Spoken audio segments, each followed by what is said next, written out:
Namaste and welcome to this evening's talk. And today I have for you Shri Vamadeva Shastri, who is also known as uh, David Frawley. And welcome, sir. Welcome to the Jaipur Dialogues after a long time. Yes, I'm very happy to be with you, as you say, after a long time, but I've been with you since the beginning. Yes, you were there right in our first show. And of course, it was interrupted by COVID, and we hope to have you soon. Whenever you are coming here, we will host you for a podcast at least, if not for the regular Jaipur dialogues. Great.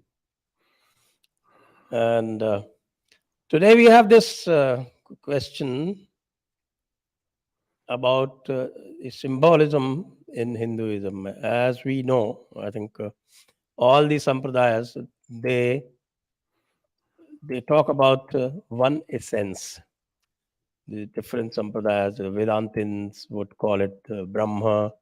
The Vaishnavites may call him Mahavishnu, and the Shaivites may call him Sadashiva.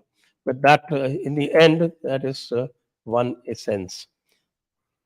But we also have the one with the power to manifest itself, unlike the Abrahamic religion, where that one, or whatever they call it, monotheism, that's different from the one, and that manifests in many forms. And some of those forms are also in the form of symbols. So some people call it monism plus polymorphism. And some people, of course, they simply call it neti or whatever, as we explain in Vedantas or Vedanta or in Sankhya, the Purush, whatever. So can you explain to the audience how to read these symbols? For instance, let's start with the Shiva Lingam. Yes. Well, first of all, let me explain the symbols more clearly. Do you know the Vedic teachings? All the teachings are in a mantric language, right? Which is a language of subtle sound and often hidden meaning. Now, this mantric language is also an imagistic or symbolic language, as many of the ancient languages were. And in this regard, the mantric language is also a language of light. And these symbols it has are reflecting cosmic meanings, just as the mantras do. For example, let's take the most basic symbol, which is the sun. Yo sawadite purusha sohamasmi, the Purusha in the sun, he am I. Is that a glorification of sun worship? No. The sun is a symbol of the supreme light. Om, I think it's in Chandogya, the sun is said to chant Om as it moves across the sky. So Om is the sound of the sun. So it's not a literal language, it's a universal language. And that means we have to look at the images in a universal way. Another simple example is Agni, or fire. Agni is, of course, interpreted by the modern academics who have no inner vision at all as worshiping a literal fire. But if we look at the Vedas, you have Jataragni, digestive fire, Pranagni, pranic fire, Buddhi, fire of the mind. You even have Chidagni, fire of consciousness, Brahmagni. You have Antaryaga, which is Yogagni. So in the Vedic text, they're addressing the universal Agni, not just the literal Agni. And that's what we find in these so-called symbols. They are not something material that's been equated with something spiritual. They're a way of reading nature. Vedas also say that nature is the basic teaching. Nature is the divine word. So every form in nature has a hidden or inner meaning. And that is what we have to, first of all, understand. And the symbolic language requires a rishi vision or an inner vision. It cannot just be understood by anything literal. Certainly, it cannot be understood by modern psychology or modern politics or the ways the academics look at it. So on that background, let us look at the Shivalinga, which is the most prominent of the symbols, and in many ways the most powerful. Now, in that context, first of all, of course, they tried to give the Shivalinga sexual connotation primarily. But if you study they call it the phallic symbol. Yeah, phallic symbol, and interpret it psychologically in terms of Freud, as if Freud was relevant 5,000 years ago. Now, but if you actually study the teachings, there's many forms of lingas. In South India, in Tamil Nadu, there are temples for all the 5 elements. So you have a linga for earth, water, fire, air, ether. For the space, in Chidambaram, it's actually an empty space. Agni itself is a linga. So the tree is a linga. The linga is part of the kind of imagery we had in the ancient world, often in what they call the worship of stone era, megalithic era, where it's an understanding of the ascending force, dharma. So even in the Shaivite chantings, they talk about the linga that is the sun, the moon, fire, and so forth. And of course, the sacred tree is a linga. The standing stone, of course, the pillar. The pillar is often associated with the linga throughout the world. And so it has many forms and shapes and sizes, spatika, gold. The mountain is a linga. And you'll notice most of the Jyotirlingas have kind of a mountain-shaped form. So it's the ascending cosmic energy. And it's also then identified with Om. Shiva is Omkara, the ascending cosmic power. So it is a very powerful symbol, and you have to look at it on all levels. It also occurs within the world of nature itself. If you hike up into high mountains, you will find these pillar-type mountains, and then you'll find a lake at the base, much like Kailas and Mansarovar. And then the linga and the yoni, the Shiva and the Shakti, represent the dualistic cosmic forces. They are not just simply a human symbolism, a biological symbolism, much less a cosmic symbolism. And those who devote themselves to the worship of the linga are getting that ascending energy to manifest within, through the chakras, through the heart, through the head. So it is something very different than what it is looked at in terms of our rather superficially minded modern academics, intellectuals from the West, who are still obsessed with physical reality and don't understand that the physical is just an outer aspect of a 7-layered or even more layered reality. And the rishis follow an inner vision, and the yogis follow an inner vision. Yes, I guess so, because you mentioned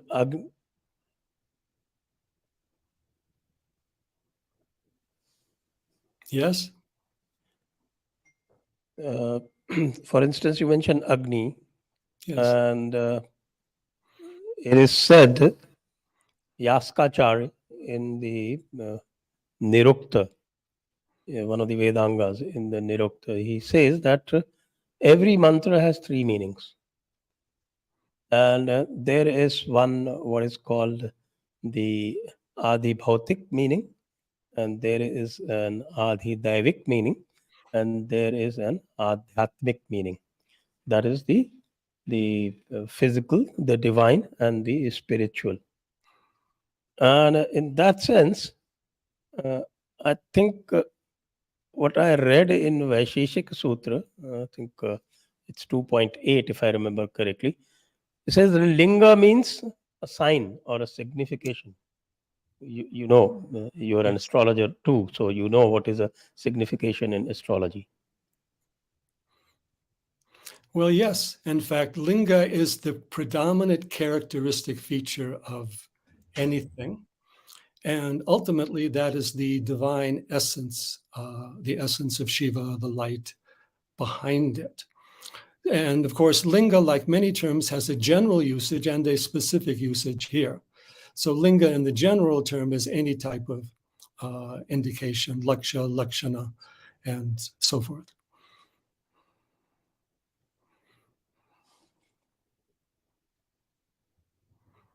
Yes.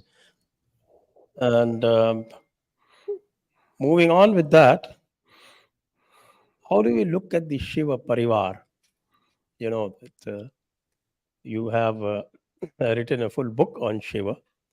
So, can you describe the Shiva Parivar and how those physical descriptions of the Shiva Parivar are related to spirituality? Well, first of all, let's look at Ganesha because he is the most symbolic and perhaps problematical. We have that funny story that Ganesha is a young human being and he's protecting Parvati's boudoir. Shiva comes in. He doesn't recognize Shiva. Shiva cuts off his head and then later on comes back and gives him the head of an elephant. Symbol, mystery, but of course it sounds kind of strange. What does it actually mean? There are actually many symbols in the literature about the cut off head. Chinnamasta, the goddess, Hayagriva, the horse, even what aspects of Shiva Bhairava may have a cut off head. And what it means is essentially going beyond the mind, going beyond literal appearances. An ordinary human being can't be the son of Shiva. So what does this mean? So Ganesha in his ordinary human state is the jiva who is not awakened to his inner reality or his connection with Shiva. He's still bound by the realm of Prakriti. So in order to awaken him, Shiva must cut off his human head, but give him the head of the elephant, who is the foremost of the animals, who is also the foremost of the symbolic deities. Gana, the ruler of all the tattvas, karmendriyas, gyanendriyas, the ruler of everything manifest. So he becomes the manifest form of Shiva. And so Ganesha takes us, like these symbols do, into a realm of mystery, the unknown, and the transcendent beyond the mind and beyond physical reality and beyond even rational, logical concepts, because these are also a limitation or a barrier, a boundary. We need a direct knowing, which is also one with the unknown. We have to move into the realm of mystery, which is the realm of pure light beyond the mind, in which this world is Maya or a shadow. This world is the appearance, the symbol, the illusion. The transcendent realm cannot be put into ordinary words and ideas, but we can connect it through certain symbols and stories that awaken a deeper process, intuitive process within us. Okay, so that's Ganesha. It is also said that actually it signifies the removal of ego and replacing it with wisdom. Would that be correct?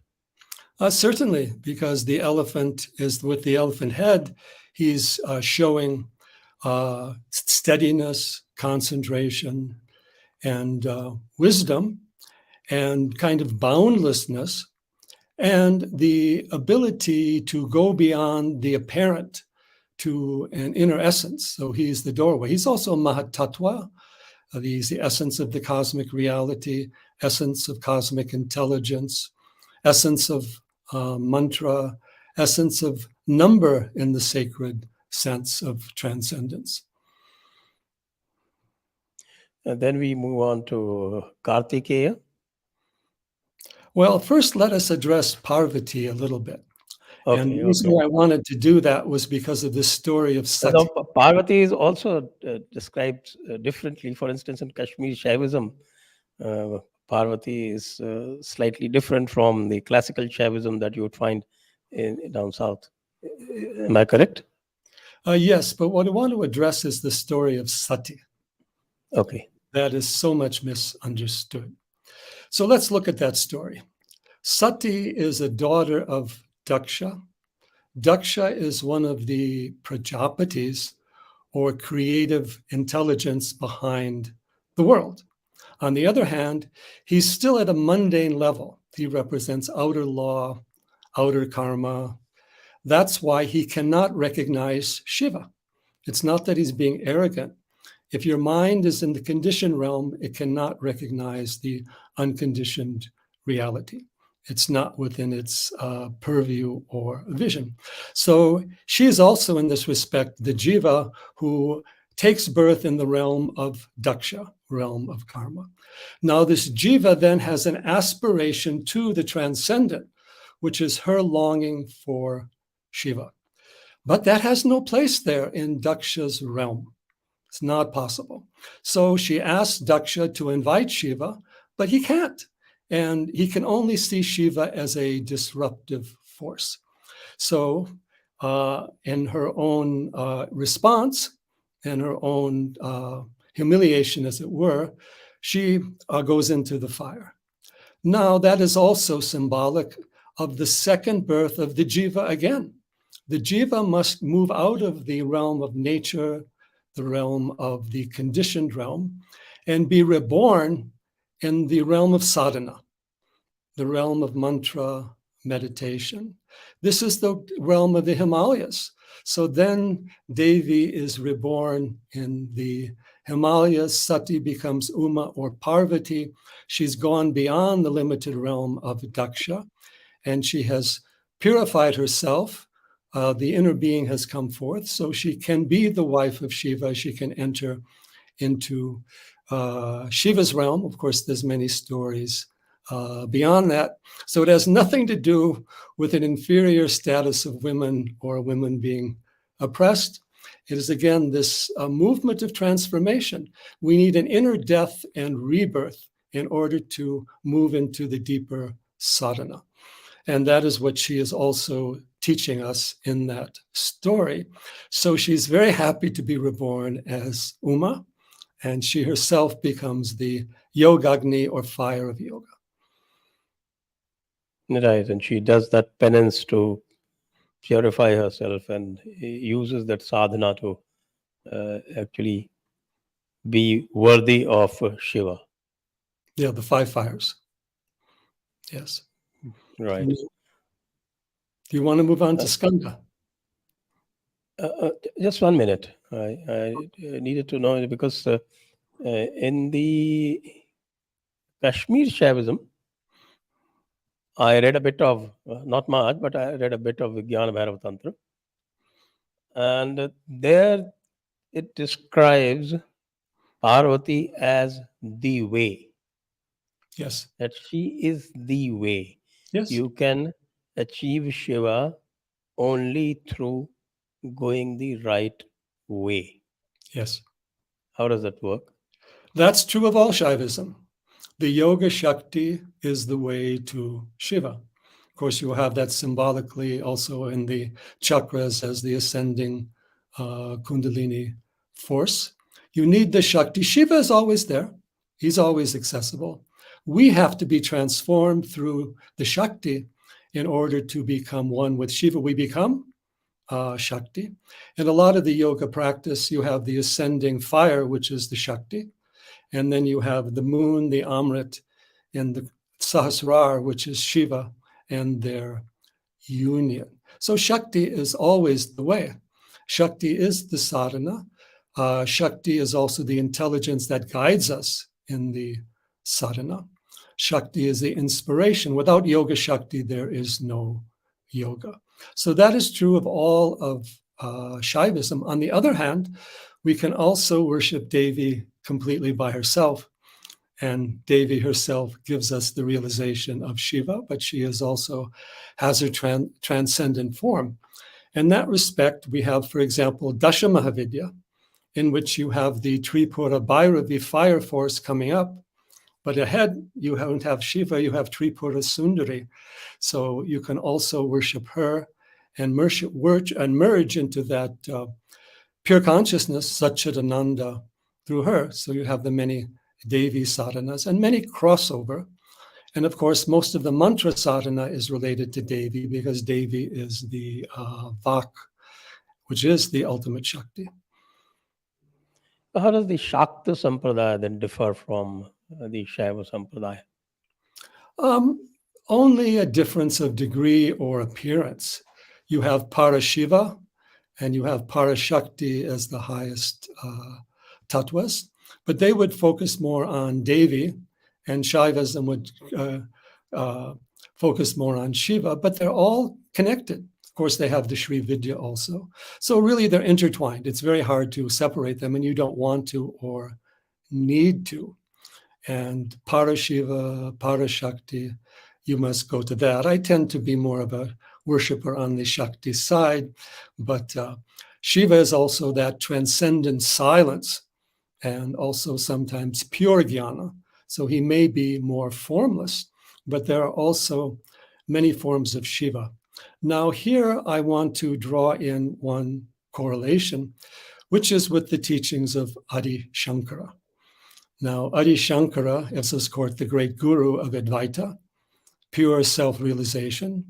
In his commentaries, in his shorter works like Viveka Chudamani, but he also has written the greatest Sanskrit poetry and stotras, and the largest number of stotras for all the deities used today in the temples, whether it's Ganesha, Krishna, Devi, Shiva, Rama, come from Adi Shankara. And in the Tantra, he has composed the Saundarya Lahari, I think it's 100 verses, which is the most dominant, powerful, secret and transformative symbolic presentation of the Devi. And he also has his Shivananda Lahari. So he understood the symbolism, and in the stotras he uses the symbolism. Puranas use the symbolism, Tantra uses the symbolism. In the pure Advaitic text like Upadesha Sahasri or Atmabodha, they don't use the symbolic language. It becomes very rational, very direct, or what we call the anubhuti or the aparoksha, the direct knowledge. So these are two languages also, and there are two approaches. The symbol tends to be more bhakti, but it isn't always that way. The bhakti philosophers were also rather astute, as you know. So we must look at it in that light. Okay, now I would just take you back a little, because this is also very interesting, and I would then go on to some of the Puranas and how those Puranas use the symbols. But before that, I want to know about the 5 faces of Shiva, Yes. Ishan, Sadyojat, Right. Tatpurusha, Yes. Vamadeva, which you are, Yeah. and That's the and northern Aghor. direction. Yeah, they're basically directional faces, but they also correspond to 5 levels and 5 orientations and many other names of Shiva. For example, there are 8 names of Shiva that we find in ancient times, and Shiva is not one of them. In fact, Shiva in ancient times was called Rudra, or Rudra Soma, which is also Agni Soma, and then Pashupati. And the old Shaivism was called the Pashupata tradition. One of its most important shrines is Jageshwar up by Almora in the Himalayas. You also had the Kapalika traditions. So Shaivism has many sides.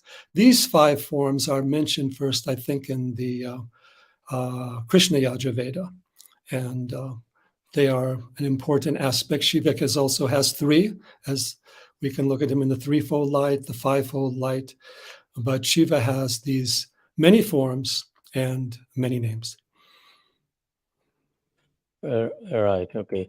So let's talk about the Puranas. For instance, we have the Durga Saptashati in the Markandeya Purana, Okay. and if you read the story as it is, if you kind of try to intellectualize those stories, they appear to be completely irrational. Yes. And of course, we do them with astha, so at the Adhidaivik level, so that gives it a different orientation. But for that, you need that astha. Uh, how do you look at it at the spiritual level? What is that symbolism? Yes. Well, we have to go deeper. Puranas are based in Vedas. Veda is totally mantric, symbolic. There's a little semi-philosophical statements. There are many statements of Advaita, but on a symbolic level. Again, that's Purusha in the sun. Aham manorabhavam suryascha. That's what Yajnavalkya quotes relative to Aham Brahmasmi. I was Manu, which is Purusha, and I was the sun. Now, there's a very important statement in the Vedas that occurs very commonly, particularly through the Brahmanas. Paroksha priya hideva, pratyaksha dvishaha. Means the devas prefer what is symbolic or indirect, and they dislike what is visible or evidence. They prefer the secret language. Upanishads are said to be the Guhya Vidya, or the secret language. Now, in later Vedanta, they emphasize pratyaksha in an inner sense, sakshat, and the inner pratyaksha, which was also called aparoksha. When you say that I have seen, Atma, Brahman. But that's a different use of language. They say give up paroksha, meaning something indirect. Vedas say you have to understand the hidden or implied or inner meaning.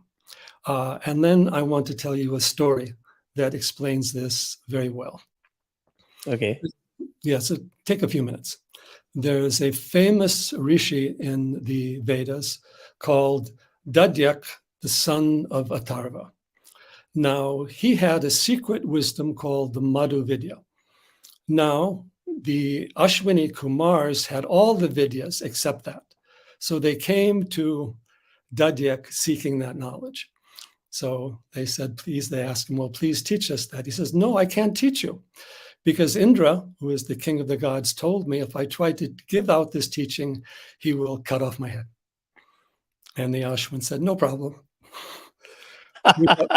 We have all the powers, other powers. So what we'll do is we will take your head, cut off your head, give you the head of the horse. When you speak to us this higher knowledge and Indra cuts off the horse's head, we will then give you back your own head, which is what they did. That is how they learned the secret knowledge of Soma, immortality, and the highest transformation. And the horse's head became Ashwini Nakshatra, Ashwin Nakshatra at the start of the zodiac. And if you notice, the Brihadaranyaka Upanishad begins with the Ashwamedha, the image of the horse sacrifice. But what is the horse? Ashwa is prana, surya, atma. They're not talking about a horse. And in the very part of that early Upanishad, the Brihadaranyaka, he quotes this story of the Ashwins several times. In other words, to learn the truth, you have to learn from the horse's head. You have to lose your own ordinary head, which is to go beyond body and mind. And you need then to enter into that symbolic realm. And so everything is there in the image of the horse. And yet, what is the horse? Because again, Ashwa is something fast. Ashwa is something immediate. And symbolically, horse is the sun, 7 horses of the sun. Sun is Atma, 7 horses, 7 chakras, so many things. So these symbols are there heavily in Vedas, and Brahmanas are filled with them. Brahmanas have not been given proper attention because they've been taken very literally. Vedic yajna is not only bahir, outer, but antar, inner. Inner yajna is done. For example, in the Shatapatha Brahmana, they build the fire altar with prana, breaths alone, or they build it with mantra alone. It's not to be taken literally. So the Puranas carry on a symbolic language, often connected to the Vedas. And the stotras and the poets, Kalidas, etc., also carry on that symbolism. Even stories like Ramayana have a lot of that symbolism. For example, Sita is the power, the Shakti of the earth. Hanuman is the power of the atmosphere. Ram is the power of the sun. So many things. So if you have that inner vision, you see at multiple levels. So the Puranas are very much misunderstood because they have a lot of this symbolism, and it has been downplayed, ignored, or again, turned into something superficial. Yes, I mean, Puranas are treated very literally. That creates a huge problem. Also, you mentioned that Brahmanas are not taken very seriously. That, I guess, is definitely true, because everybody is focusing mostly on the Sangitas. And, that's some sampradayas who do not consider anything which is not there in the Sangitas as part of the Vedas. Arya Samaj, for instance. Yes. But coming to this heavy symbolism that we experience in the Puranas, how do you reconcile with the literal meanings that are given? For instance, Griffith's translation of the Vedas. Once you go a little deeper into it and you start experiencing these spiritual meanings, it becomes impossible to reconcile with. Because for Griffith, fire is just the sacrificial fire. And of course, then Puranas, without understanding these deeper meanings, Puranas become a fantastic nonsense. Yes. And we find that in these stories throughout the world of gods, goddesses, whether Greek, Roman, German, Native American, and so on, because they were trying to put into a suggestive language things which were transcendent. And part of their approach was actually to take you beyond the mind, take you beyond physical reality, and particularly to the subtle, the astral reality, which is made up of thought, imagination. Artists go there. That's where they get their imagination. Poetry is full of metaphor. When you say a woman has a beautiful face like the light of the moon, you're not making an astronomical statement. So there is an understanding of metaphor at various levels. Japanese Zen masters used koans, very subtle, unusual things, finger pointing at the moon, whatever. And because they wanted to take you out of that mindset where you think you know. The greatest obstacle to higher knowledge is thinking that you know. And in that regard, the intellectuals, the Rajasic Buddhi, which rules academia, is the greatest problem and the greatest limitation for any inner sadhana. Right. I think let's go back to our Shiva Parivar, and we can move on to Skanda or Kartikeya. Yes.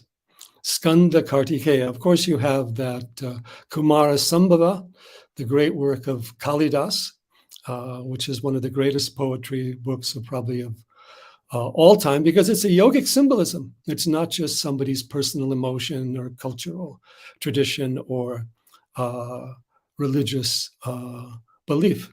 Now, again, it's a very complex story, but essentially, Subramanya Kartikeya is Agni.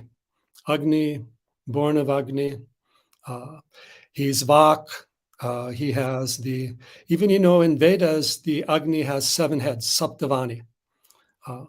Agni Kartikeya as Agni also is Kundalini Shakti, which is the Pranagni with the 6 heads.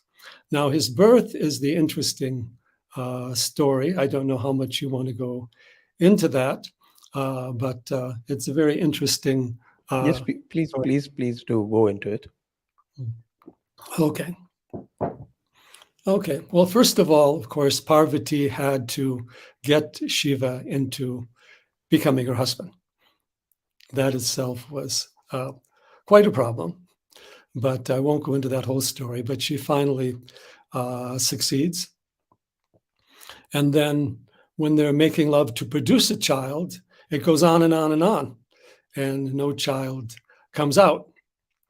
And finally, there had to be the interruption. There had to be the break in the story. And then Shiva's seed came out as Agni, or fire. But it was so hot it could burn up the entire universe. So they put it into the waters of the Milky Way, in which he was able, the Kritikas. In fact, Kritika in Jyotish is Agni's nakshatra, going all the way back to the Vedic texts like the Taittiriya Brahmana. So he was also born of Shiva, Uma, and the Kritika, and he took birth to handle the Tarakasura, who could only be destroyed by a son of Shiva of less than 6 days. He represents, on one hand, the chakra system, on the other hand, the innocent or the transcendent mind. And he's often identified with Dakshinamurti, the youthful form of Shiva, the inner form of wisdom. And unlike Ganesha, he's one-pointed just at the Atma Vidya. Ganesha holds all the Vidyas. And as such, he has his spear, and he's able to then remove Tarakasura, which has the power of death, from the world. But it's interesting, he also has a very special connection with Uma, Parvati, because she is also the power of Agni, or fire, as we had mentioned. So her devotion to Shiva is also in the form of Agni. And then Uma, I should say Soma, means Shiva plus Uma. And in some regards, Uma is Agni and Shiva is Soma, the Amrit, the moon, and so forth.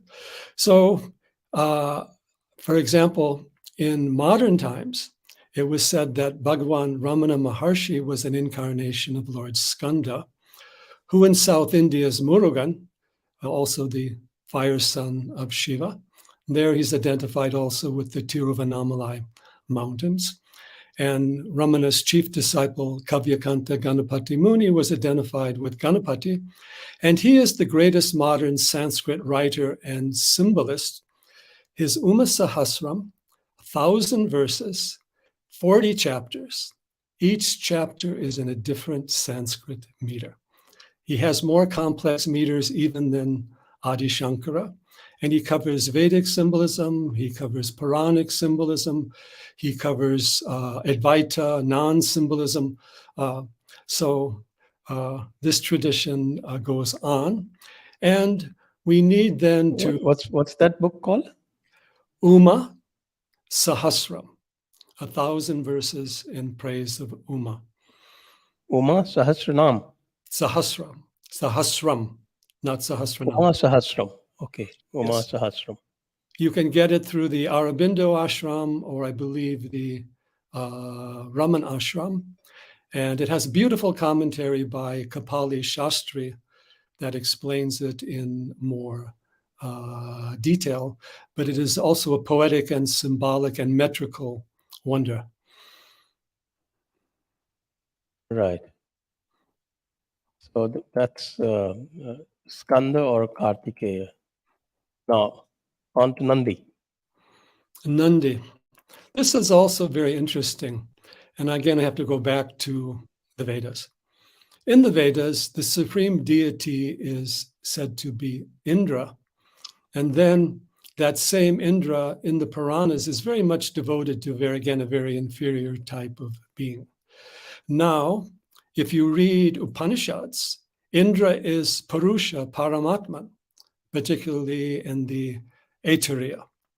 In the Taittiriya, he's Chandasam Vrishabha Vishwarupa, which is Om. Om is the Buddha, the chants that has innumerable forms. Ganapati Muni wrote on the unity of Indra and Shiva. It's very simple. Both are identified with Omkara. Indra is more the lightning, the Vajra, whereas Shiva is more the thunder or the sound. Both have the bull, Vrishabha, as their symbolic animal. So Nandini is also part of that. I'm sorry, yeah, Nandi, sorry, not Nandini. And he also represents Ananda, as well as the power of Shiva. And of course, the bull is the Vedic symbol of Dharma. You have more depictions of the bull than any other, and the bull of Dharma. And that bull of Dharma often has one horn because he's Ekashringa.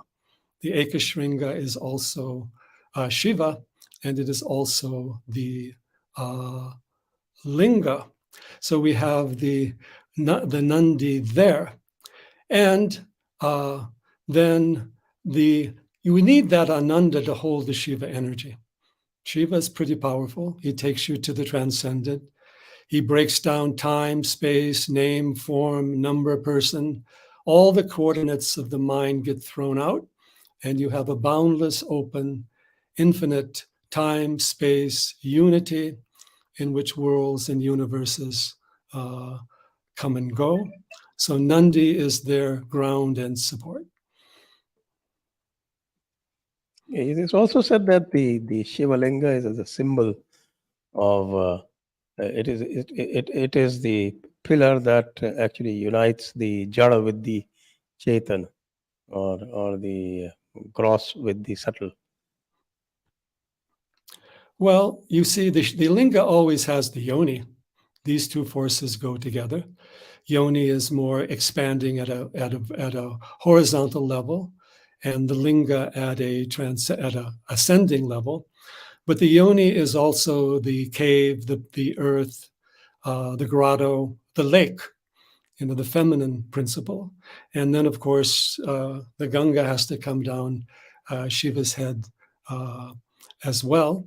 So there are many levels of meaning, and there's many lingas. For linga is also magnetic force, like a giant, what you call all those things, machines that the physicists use, and a magnetism itself.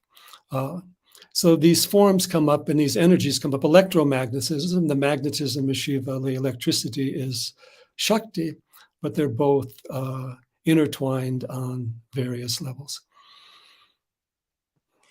And what about the snake and the moon and the poison in the neck, the throat? Okay, let's go back to the snakes. Now, again, if we go back to Vedas, you find that the snake, Ahi, the Naga, the Rudras or Maruts are said to be snakes. You find this also in this Aruna Prashna. Now, what that means is that the Maruts are forces of lightning. The snakes, the Nagas, are forms of lightning. Now, even if we look at the world in terms of modern physics, it consists of universe of two basic things. Holes in which, or wormholes in which energy is traveling. The energy traveling in the wormhole is the snake. Kundalini Shakti is an energy that moves through the Sushumna, transcendent energy. Symbolically, you can call it a snake. We had Nag Panchami, of course, not too long ago. So there are many forms of snake. Patanjali is the name of a snake, and he's portrayed with 5 or 7 heads of snakes. And of course, in the Jyotish, when we talk about the snakes, it's usually relative to the Aslesha Nakshatra, which the Nagas rule. You have Nagas at the levels of the earth, the atmosphere, and the sky. And generally, the Nagas or the snakes are forms of Shiva, like Ahirbudnya or Ajja Ekapat relative to some of the Vedic forms. And again, the Rudras are generally portrayed as snakes and lightning, and relative to the lightning energies. So these are transcendent, powerful, dangerous, transformative energies. They work through nadis or channels, special currents, and they bring about transformations. That's why you have, of course, the great symbolism of the Kundalini Shakti over all. Now, Shiva himself, of course, Vishnu has Anant, the cosmic serpent on which he rests, and Shiva has his snake, and he also has the drinking of the poison, which he holds in his throat. It doesn't have to take it any deeper. And what that means is that we have to turn poison into soma. Actually, most of what we call pleasure is poison. For the yogi, they have to come in contact with that soma. But that soma requires purification, and it can burn up those who are not purified because they don't have the vessel or the vehicle to hold it.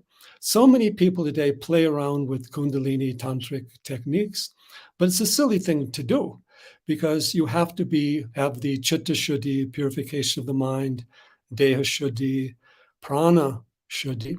And the shuddhi is done by the shakti and by the jnana. It's not done by the mind. It's not done in a course taught by an academic somewhere. So Shiva has that ability to transform the poison into the ananda or the nectar. And he himself is outwardly a very fierce form. In fact, the Christians saw Shiva as the devil, and of course Kali as the devil's wife, because they couldn't understand the symbolism involved. And of course, Shiva is mrityu, death, but he's also the power that takes us beyond death. Now, what happens, as you see, as you understand mantra and symbolic languages, you make correlations that you would not otherwise discover. And these correlations also have an energetic reality in your sadhana. Prana is also a snake, by the way. It's also said to be, because that energy. Yeah. So you're playing, and that's why the higher pranas you have to be careful with, because they're a pranic energy much more powerful. And pranagnis, because prana has an agni of fire to it. Electricity burns. It's hotter than a regular fire. So it's also an experiential language of light, energy, and transformation. And that's why it cannot just be put into logical words. People like to analyze the chakras and turn them into certain locations in the body, which is a totally silly thing. They are transcendent energies that affect the body, but they aren't located there. In fact, yoga is about deconstructing physical reality, and you have to deconstruct it into energy and consciousness. And these teachings are all part of the Shaivism, and the Shaivite Tantra has quite a few of these forms and teachings. The mantra has a Shakti, the prana has a Shakti, the prana has a mantra. There are many different types of agnis, many different types of snakes, as it were. Shiva is also Nageshwara. And of course, there's the negative serpent, the serpents that cause illusion, confusion, powerful forces of delusion. So you have to have the appropriate mindset to appreciate the language, just as you can't understand poetry, and particularly symbolic poetry, simply by using psychology or using history or some outer literal aspect of life. We live in a metaphoric realm. We live in a realm of shadows, reflections. Tantra and Vedas is full of that. Dakshinamurti, the mirror. Even in Jnana, you're seeing a reflection, and yet you're seeing the reflection is limited. You're seeing a shadow, and yet you are not what you see, because you are the seer. The seer is the light. The shadow is something seen. And of course, the appearance, the Maya, the world is a symbol.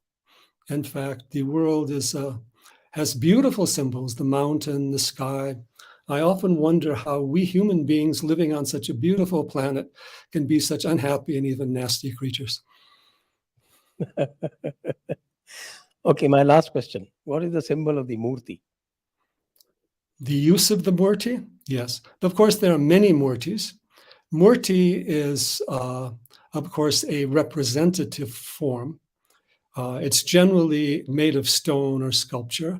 It can be done in other forms. And of course, it often has animal forms, but you, of course, have Murtis of all the devas. And even now have Murtis of the gurus are quite common these days. So the Murti is a representative form. We ourselves are Murtis. We're representative physical forms. When you're looking at yourself in the mirror, you're looking at your Murti. You're not looking at yourself. Now, Okay, yeah, quite right. So the Murti is a way of embodying consciousness. Now, what happens? I have lots of Murtis. I'm a great supporter of Murti Puja, where often we get even new ones. We do offer them flowers, incense. You energize it. You yourself are an karmically energized physical Murti flesh being. So you energize the Murti with the power of dharana, with the power of bhakti, with the timelessness, because the Murti is not moving.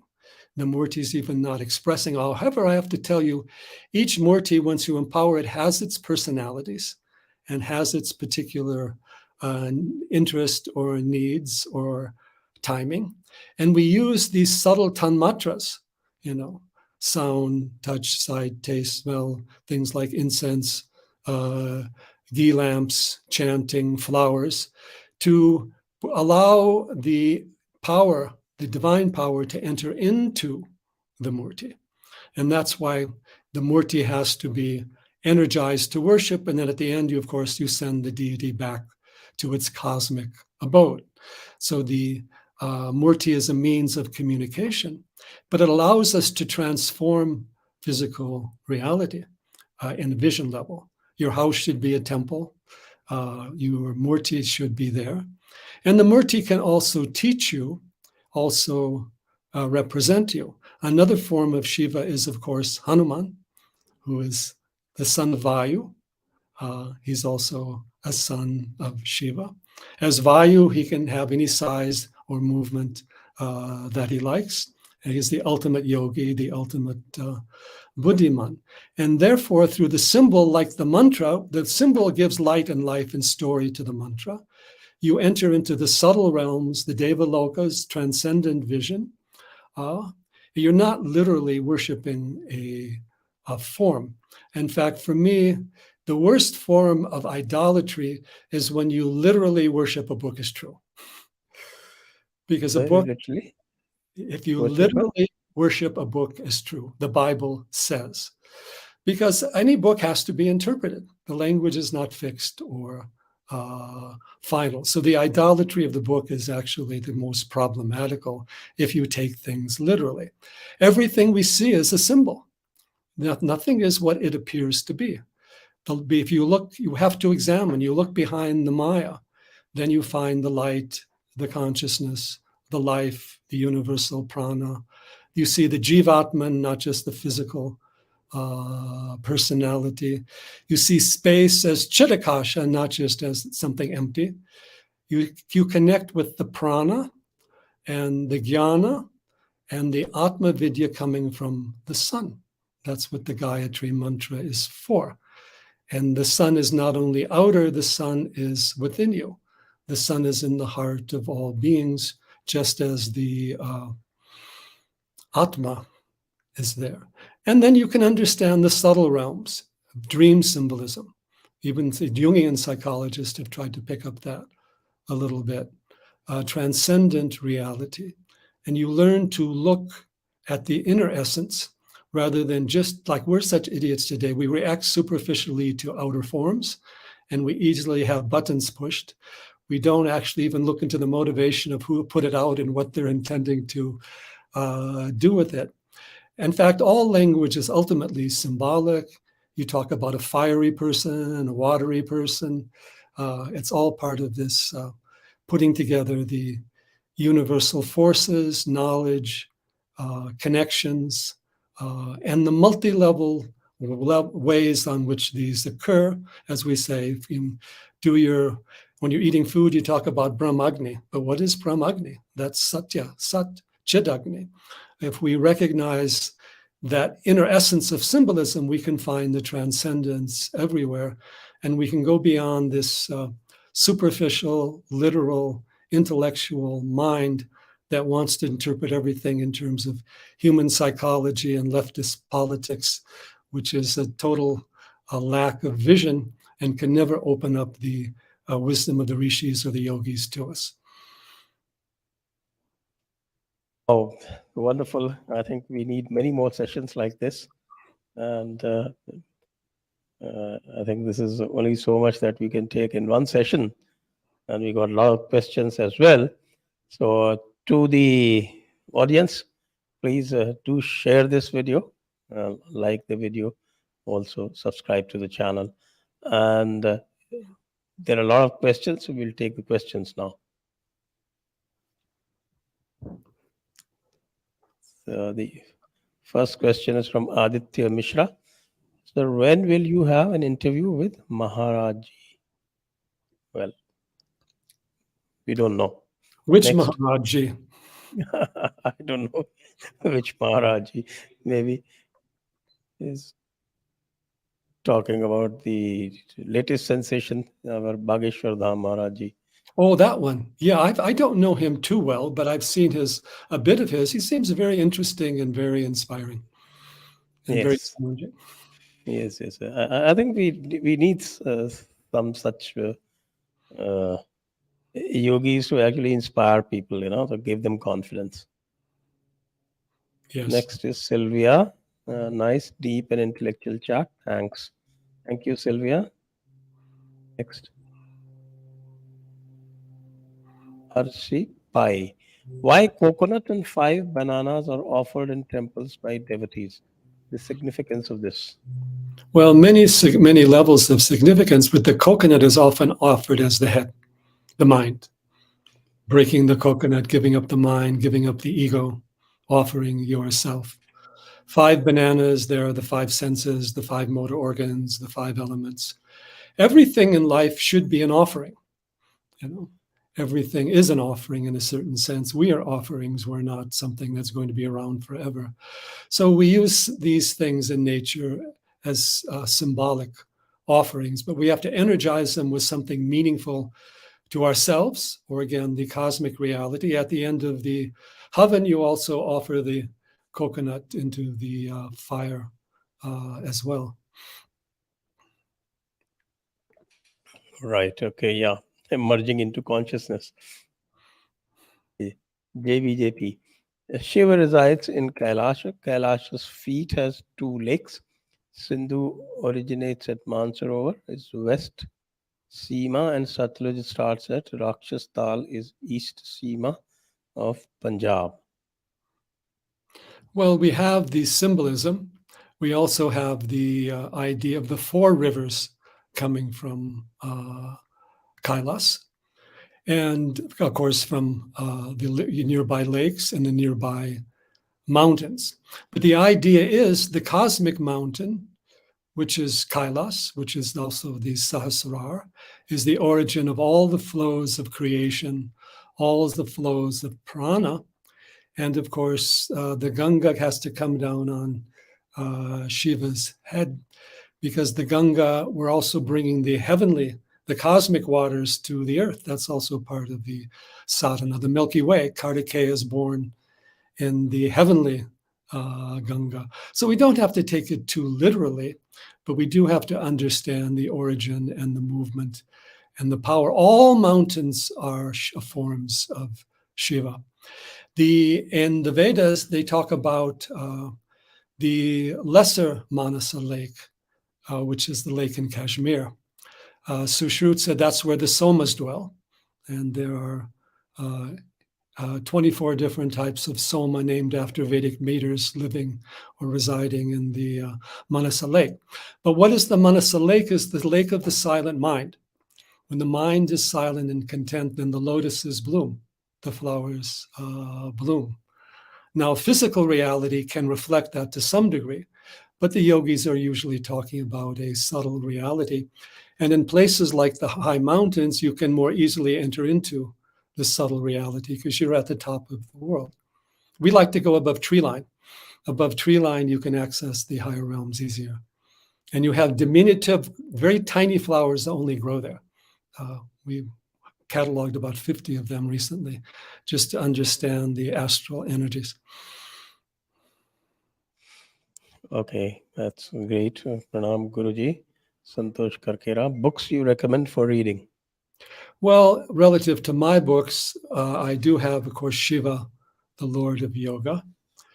I also have another book on the Dasha Mahavidya, on the 10 wisdom goddesses. And then I also have another book called Inner Tantric Yoga, where we discuss what these symbols mean, not only devatas, but energies. And we see besides the gross physical senses, we have subtle senses. You have to open your inner eye, your inner ear. There's also processes relative to those. And then I have another book called Vedic Yoga, The Path of the Rishi. And there I have 400 references. And I put forth the proposition that Advaita pervades the mantras of the Rig Veda and its symbolism. And I try to show how to uncover these. And I also raised the point that whenever the Upanishads talk about Advaita, they quote from Vedas. They don't have any problem with that. It's again, understanding the symbolism involved. Okay. Next is JBJP. Shiva's wife Sati temples are spread in Himachal, Jammu and Punjab in the land of the 5 rivers. So our Bhagavan, not just symbols, but our geography also. Yes, that's why they have the sacred geography. All native traditional people have sacred geography. They see the spirits, the deities in the forest, the sacred tree, the sacred fire, the sacred mountain. You have, for example, Our Lady of the Lake, even in the Arthurian tradition. You have this mystical symbolism. And the earth is a reflection of higher realities. And in that regard, we need to bring the symbolism in the devatas. The devatas are everywhere. But if you don't honor them, you can't see them. It's not that they're not there. The rivers have their connections. And rivers, of course, water is energized with mantra. If you want to energize or purify a land, you do the rituals and the mantras relative to the sacred streams, as they do, of course, throughout the rivers of India. Narasimha Rao, thank you. Next. Lallan, why are right-wing Christians intolerant towards other religions? I heard Republicans saying, don't vote for Vivek or he will put their strange idols in White House. Yes, of course, that's a very long history. The early Christians were intolerant of the pagan religions of Rome, Greece, that were all throughout Europe. When they came to the Americas or other countries by way of colonization, they destroyed the temples or they expropriated them. And they used the term idolatry for demeaning these other traditions. Catholicism has lots of images. 4 horses of the apocalypse, Jesus as the a good shepherd. Quran has lots of poetic images. But even though they accept their poetic images, they do not allow iconographical creation or representation, with the exception the Catholics do. But for them, a murti or form of Jesus is sacred. One of Krishna is an idol, even though I have to say, Icons and idols. icons and idols. I have to say that India has the best iconic sculpture in the world and the best sculpture in the world. You can't have sculpture without a form. And being able to put a deity into a form, they make such a big deal of Michelangelo and his naked men sculptures, but there are many more beautiful sculptures. And again, the sculpture is also symbolic. It's not meant to be necessarily a physical replica of an actual anatomical person. And the symbol then allows us to move on and see more deeply. So Christianity has a view that there is only one God, which is our God, going back to the Bible. But if he's the only God, how can They he have be? the monopoly on truth. Yeah, but he says, your Lord, your God, I'm a jealous God. Well, jealous of who? If you are the only God. There's a lot of That's one of the Moses commandments. yeah, but there's a lot of interesting work going out of the Hebrew scholars now of ancient times. The term Elohim, which is the oldest term for God in the Bible, is plural. This is well known. It's a plural. Oldest term is? Elohim is plural. I think I sent you a link to one of those books. But they're very important to see because the Jewish tradition was mixed with all the traditions of the Phoenicians, Egyptians, etc. Now, even if you go back, say, to ancient Egypt, A lot of Zoroastrian imagery also there, I think. yeah, that came. But there's a very similar thing that the one God is the sun. The sun is Atma. The sun is not a physical being. Throughout the world, the Native Americans here, the one God is the sun. The sun is the creator, the transcendent, the one being. It's not idolatry. It's not worshiping a form. And we use form in art. You're telling us if idols are all bad, then you have to throw out art. Denying art in the name of God doesn't seem to be a very wise thing. Or And what about worshipping a book? Worshipping a book, it means taking it literally. The Bible says, well, first of all, you have a translated Bible from a symbolic language that was done hundreds of years ago, maybe 2,000 years ago. So your scope of misinterpretation is quite large. And a book has to be interpreted. It's like saying, I believe only in the music that the Veena plays, not any other instrument. No instrument plays music. So this worship of the book makes your mind very superficial, judgmental, narrow-minded, and literal. Literal mind is a very stupid thing because everything we see has a deeper meaning. Our life is full of clouds, rainbows, lightning, and now we're living in a virtual reality. If virtual reality has any meaning, then it's also teaching us that our literal reality is quite questionable as well. Here, look, we're talking over thousands of miles on issues of thousands of years ago, different lokas. Where is the physical reality? It's not really very much. It's just a kind of a point location for the mind. Or as we say, time and space are coordinates of the mind. Move them aside, you're in the eternal and the infinite. All right, the next one. Ankit, Vamadeva Shastri ji, how to pray to Lord Shiva? Well, there's so many Shaivite gurus and traditions and amurtis and teachings you should explore. It's this. I don't always like this term pray. I mean, pray suggests you're asking for something, and it also we use a lot. Transactional. Yeah, transactions, and we use a lot of these English terms like prayer or like virtue or like salvation that aren't really, or even God, which aren't really appropriate. What we need to do is awaken to the reality of Shiva. Shiva, it pervades all of nature. Shiva is the consciousness behind the mind, the immortal prana behind the mortal prana, the transcendent original light behind the sun, moon, lightning, and fire, the pure being, your inner essence, who you are in your inner awareness, not who you are relative to other people and outer circumstances.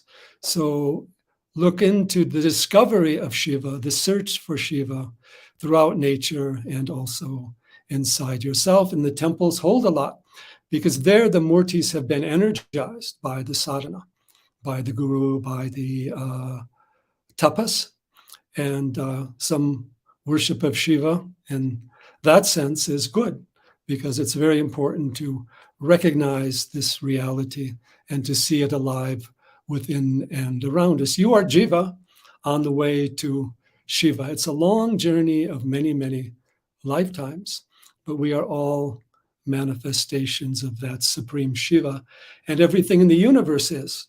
Every plant, every flower, every mountain, every rock, every animal, everything physics doesn't know, and everything that we think we know. Everything is Shiva, and yet Shiva is beyond. Okay. Next, Sylvia. Mantra invoked weapons are also symbolism or real? Well, mantra and even symbols have power.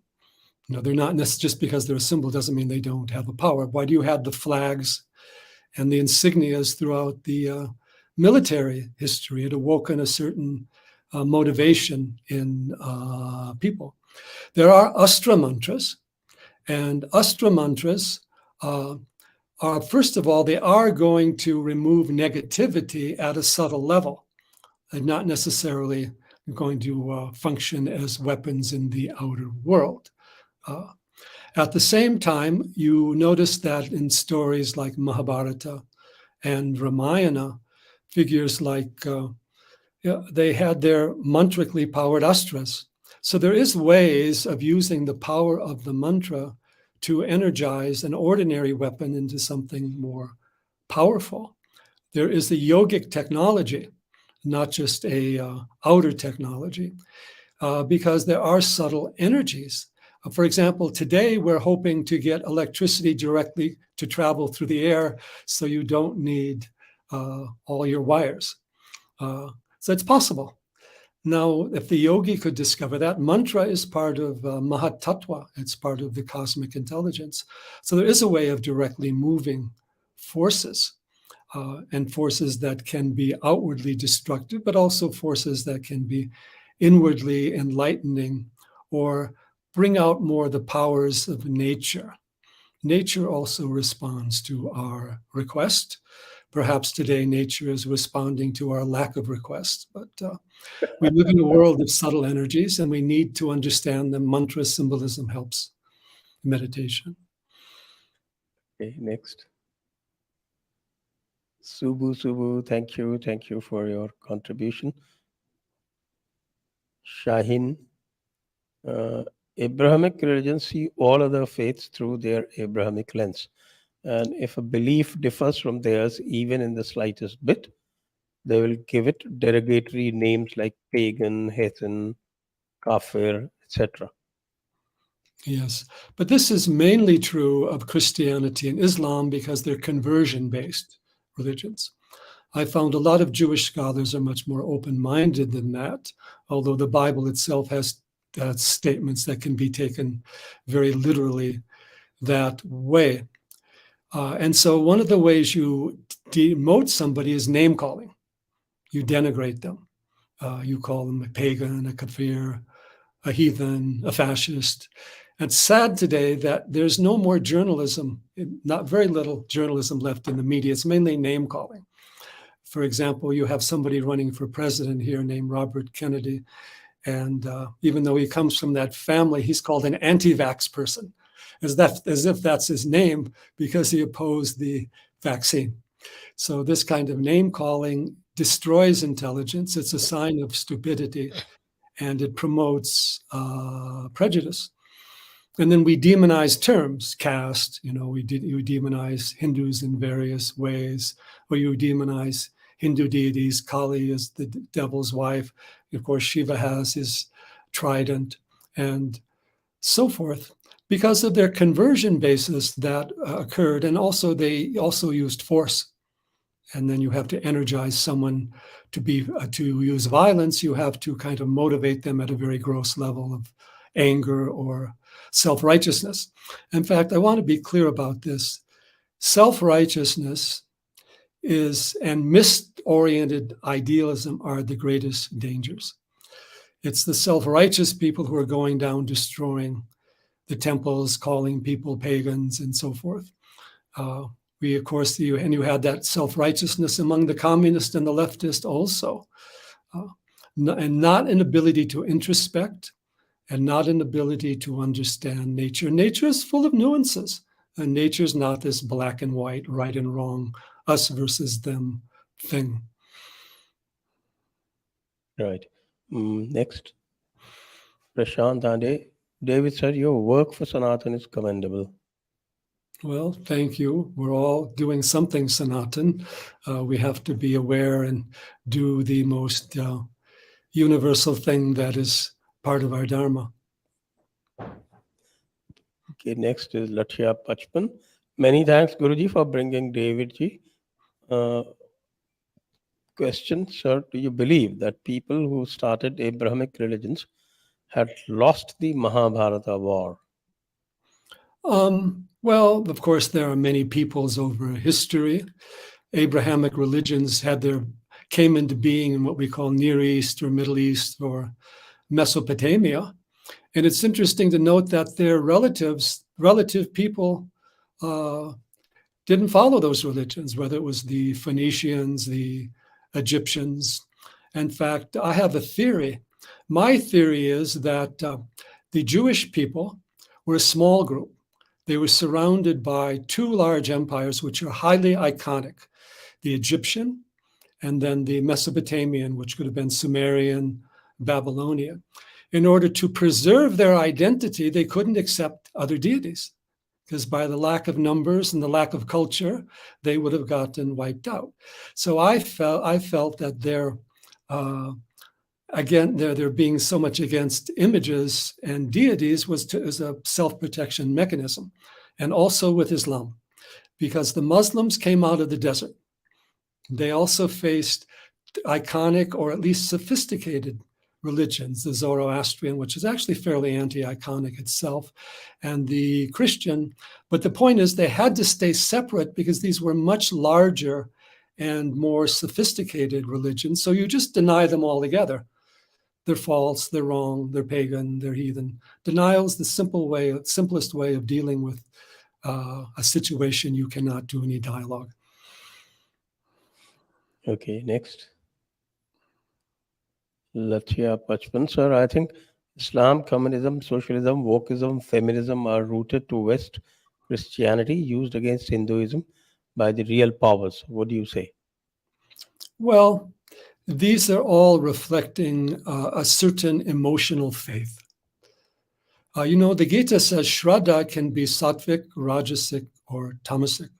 Not all faith is good. We have the statement that the road to hell is paved with good intentions. So we have to remember that this idealistic and kind of very narrow-minded faith, mine is the only way, I take you to the highest truth. If you're not with us, you're against us, you need to be destroyed. It appeals to the ego. It's an egoistic thing. My way is the only way. If you're not with me, etc., etc.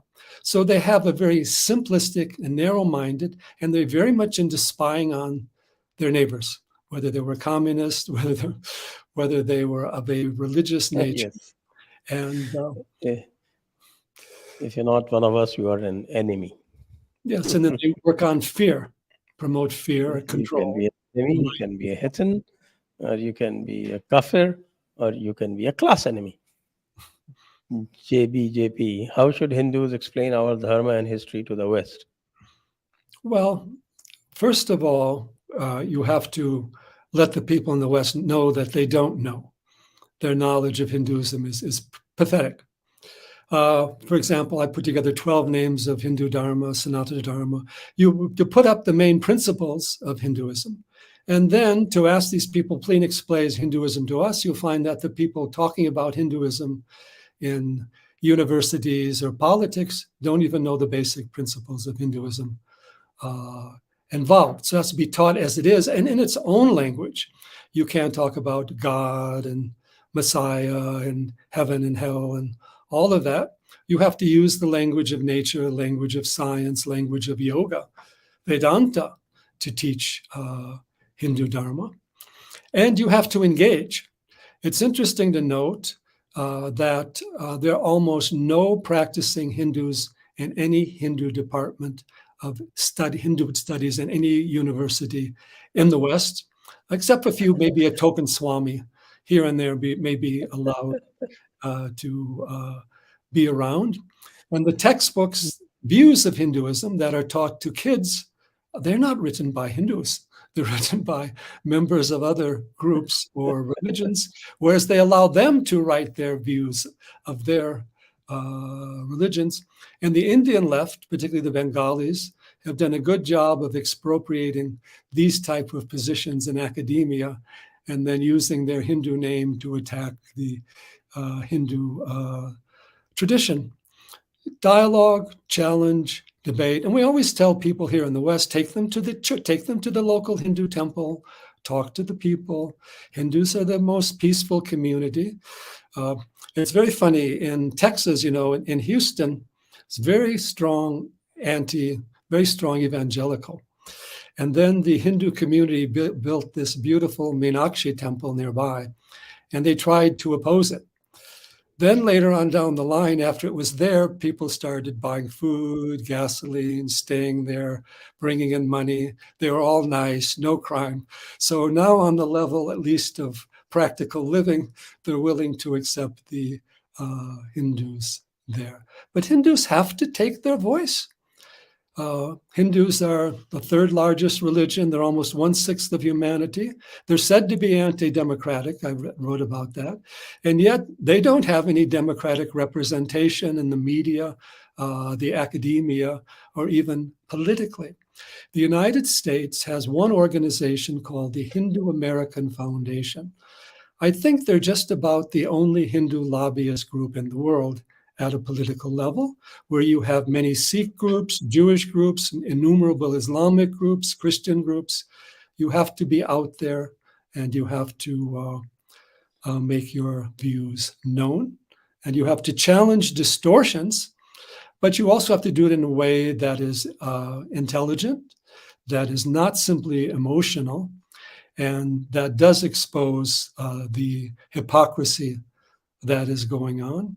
And now that we have Hindu leaders throughout the world and Hindu voices coming up politically, whether it's from Vivek Swami or all the way to Modi or Rishi Sunak, you may not agree with everybody, but at least we're coming out. And also Hindus have to be political. Hindus are the only religion who are afraid that feel bad or feel guilty about being political, and they let the other people then vote them out of their own places. Okay, next question, probably the last. Venkatesh, Shri Guru Bhyo Namah, Vamadevji. How do we understand the idols carved outside the temples, representing different forms of physical intimacy? Yes, you have representations like that. You also have representations like that in various other artistic traditions. They represent certain aspects of human life, but they are not the central murti. They are just showing often they were just portraying human life circumstances. You also find murtis relative to historical, I should say, the wall paintings relative to historical events and other things. Sometimes they say that they are just getting people to see where they're coming from and where they need to go. But there was never a separation between the sacred and the profane in India the way there was in the West.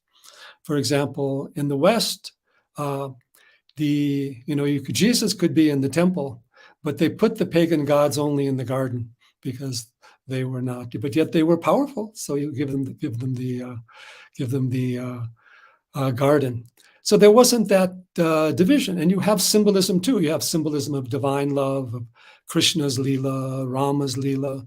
And I'm not going to say these are always historical or literally true. That's not the point. But the point is that there is a certain symbolism involved and certain energies, sexual energies, polarities. We have yin yang, Shiva Shakti, Radha Krishna. We have so many ways of looking at the dualistic forces and the emotional, biological other type of energies. And we don't have to deny life, but we have to understand everything comes from the ananda, but eventually we have to transcend because the physical is a vehicle. It's here for a time. You have your physical life, and then the prana, the atma, moves on. Quite right. It is said that as you move from the outer side of the temple to the inner side of temple, you move from the gross to the subtle. Right. That's how the temples are arrayed. Okay. Next is Subu Subu. I am from Houston, Sri Meenakshi Temple in Pearland near Houston. Okay, so with that, can I make one thank you last comment here? If you're going to mention the temples, you should mention the Swaminarayan temples. You have beautiful Swaminarayan temples all over the United States, England, and even Canada, and even, of course, India. And you have so many beautiful Hindu temples coming up. I think that's also one way of changing the discussion and showing the deeper meanings involved. Right. So with that, we come to the end of today's show. And thank you, everyone, for watching. And thank you, Vamadeva Shastri ji. You were very, very kind to grace the show today and to enlighten us. Hari Om. Well, you know, Sanjay, I could never say no to you. You have done so much. You are doing so much. We have to help you. We have to contribute to you in many ways.